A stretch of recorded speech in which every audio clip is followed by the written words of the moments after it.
Olá, tudo bom? Bem, o objetivo desse vídeo é falar de tarefas, ok? O Clickster tem perdão pela falha. O Clickster tem um módulo, um add-on na verdade, não chega a ser um módulo, é uma funcionalidade extra para gerenciamento de tarefas. Então a gente está aqui no dashboard, se você perceber, você tem uma lista aqui mostrando as próximas 6 ou as tarefas que você priorizou como sendo as próximas 6 de N tarefas que estiverem disponíveis. Você vai perceber que aqui a gente tem na tarefa o que é para ser feito, a data que foi atribuída ou que deve ser concluída essa tarefa e aqui um link que leva para o ambiente no qual isso foi feito. Então, o Clickster permite que você atribua uma tarefa contextualizada. Então, se você tiver num pedido específico, visualizando um pedido e adicionar uma tarefa, ele vai vincular essa tarefa adicionada com este pedido. Se você tiver num projeto, ele vai fazer a adição vinculada a este projeto. E também permite que você faça a inserção dessa tarefa de forma avulsa, ok? Isso aqui é um resumo, mas o add-on de tarefas, se você olhar pelo botão, ele está disponível aqui, ok? Então é um botão liga e desliga, você simplesmente aciona para aparecer e aperta de novo para ele sumir, assim como acontece com as notificações, ok? Quando você aciona o botão e você está fora de contexto, ou seja, você está aqui na tua área de dashboard, no teu painel principal, e você coloca, sei lá, ligar para a mãe e dá um Enter, essa tarefa vai ser adicionada, ok? E ela vai aparecer aqui embaixo, ou seja, ela é a última das tarefas, ela sempre vai ser criada com a data do dia e nesse caso desvinculada, ela não foi vinculada a nenhum pedido, produto, projeto e tal, ok? Por quê? Porque eu estou fora de contexto. Eu posso vir aqui editar essa tarefa e mudar ela para o dia que eu quiser, então estou fazendo isso no domingo, então eu quero ligar na terça-feira, ok? E você pode atribuir isso para outra pessoa da tua equipe. Então assim, a gente imagina que você passe a usar isso de forma sistêmica no teu negócio para atribuir tarefas para a tua equipe também. Né? A gente imagina que, por exemplo, você não precise mais de um post-it para deixar um recado pro teu chefe ou teu parceiro, teu sócio que não está aí, mas você pegou uma ligação dele e, poxa, precisa ligar para o gerente do banco. Ok? E aí você, ao invés de atribuir essa tarefa para você, você vai mudar e vai dizer, não, quem tem que ligar é outra pessoa. E aí eu vou colocar aqui essa pessoa. Ok? Enfim, à medida que eu faço isso, essa tarefa eu vou deixar ainda no nome do Anderson.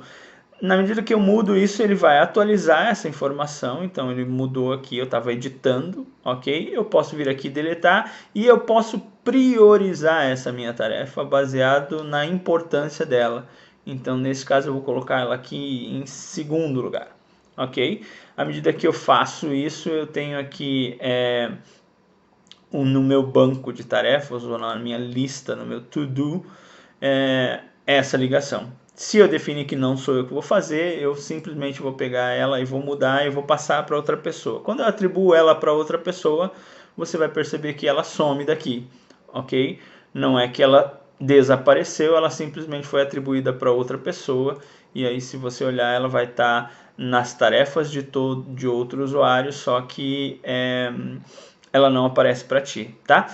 E aí quando eu estou visualizando, ou quando você, gestor, está visualizando a tarefa de todos os usuários, você vai perceber que aparece o nome da pessoa responsável pela tarefa, se não for você próprio, ok? Então, se for você que está logado, ele simplesmente não vai mostrar, mas se for outra pessoa, ele vai listar essa outra pessoa junto da tarefa, ok?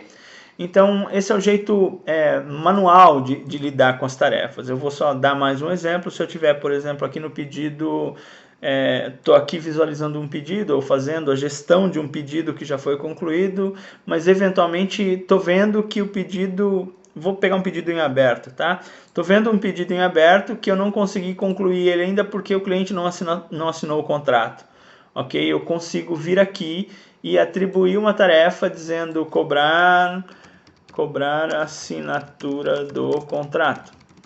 E quando eu dou Enter, nesse caso, eu não preciso escrever que é cobrar a assinatura do contrato do pedido 126, porque quando eu entrar a tarefa, ele vai fazer isso por mim. Então, ele vai dizer que a cobrança da assinatura do contrato é do pedido 126. Por que que a gente fez isso? Porque se esse cara for uma prioridade para você e você não conseguiu fazer isso hoje, amanhã, quando você se logar no Qlikster, você vai se logar na tela de início. E você não precisa procurar o pedido que tem que ser feito follow-up, porque ele está aqui, ok? Ou ele está aqui, ou ele está aqui. E basta que você clique no número do pedido aqui ou aqui, e ele vai te levar para lá. Ele vai te levar para o lugar onde tem o telefone do cliente, onde tem o e-mail, e você pode definir como é que você vai fazer essa cobrança. Pode ser por e-mail ou pode ser, enfim, pelo telefone, você define, ok? Além dessa tarefa manual, existe no Qlikster um processo de automatização de tarefa que está presente nos fluxos, ok? E onde ou o que são os fluxos? O próprio fluxo de trabalho de projeto, o funil de vendas e o fluxo de pedidos, ou seja, de pedidos com e sem contratos.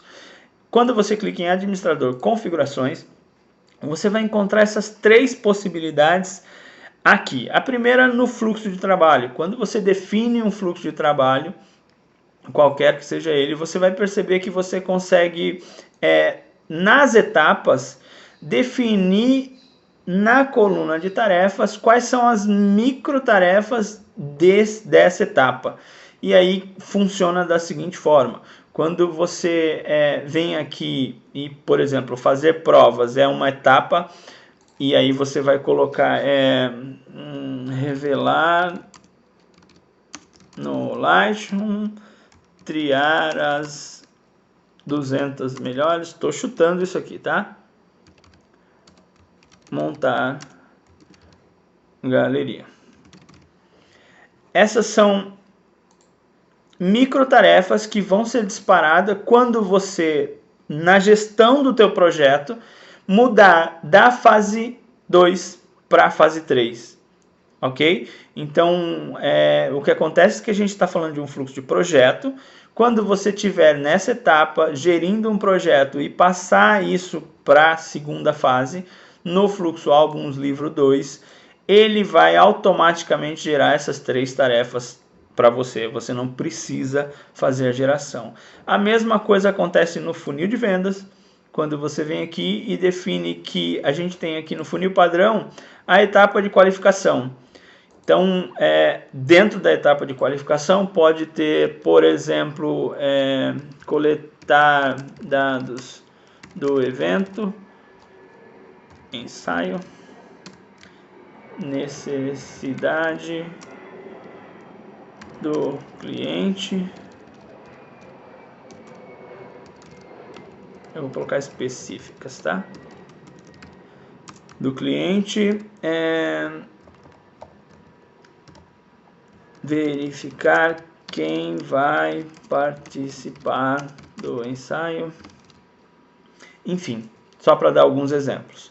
Beleza? E aí quando você muda o teu cliente, que foi uma prospecção que veio via site, por exemplo, e não veio completa, e você vai levar esse cliente para o processo de qualificação, você pode definir quais são as informações que você precisa e definir quais são as tarefas. E aí o sistema vai automaticamente gerar, quando você tirar ele da prospecção para a qualificação, gerar essas tarefas vinculadas com a oportunidade que você está administrando. Ok?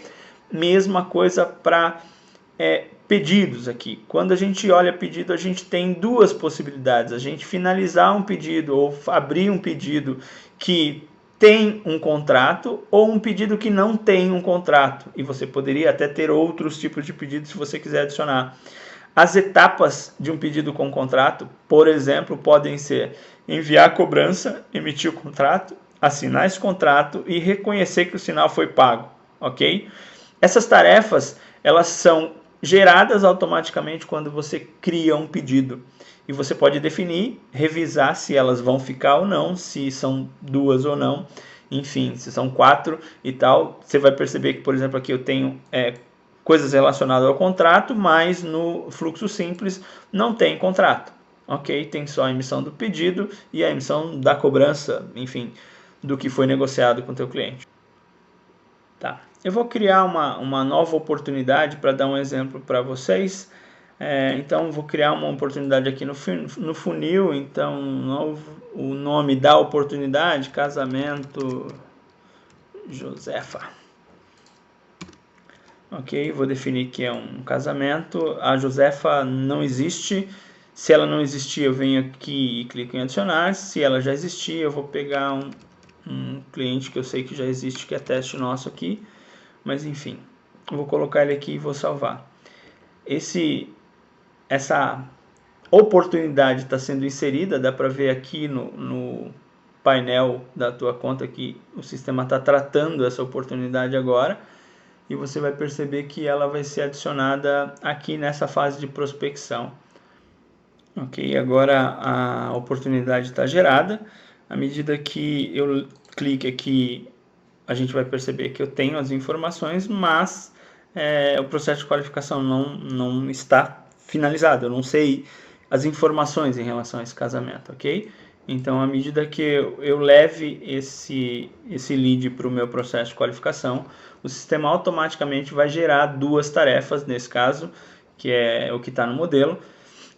E se a gente agora perceber, ao clicar aqui, a gente vai encontrar as informações vinculadas a essa oportunidade. Então, a gente está falando da oportunidade que está aqui. Se a gente voltar, a gente vai perceber que eu tenho a oportunidade 2337 em aberto, que são as 2 etapas que estão vinculadas, ok? Isso aqui vai ser gerado sempre para o gestor da oportunidade. E aí, se ele quiser atribuir isso para outra pessoa, ele simplesmente edita e atribui para uma outra pessoa da equipe. Ok? É isso, e de forma análoga você vai perceber esse mesmo comportamento na hora que você muda, ao invés de mudar a etapa do funil, você muda a etapa do teu workflow, ou você cria um pedido após ter definida a negociação, cria um pedido para o teu cliente. Ele vai disparar tarefas automáticas que lidam com o desdobramento. Se você está percebendo que o sistema está gerando um monte de tarefas que você não deseja que sejam criadas, apenas delete, entre nas configurações que você viu antes e delete essas tarefas. Ok? A gente se fala no próximo vídeo.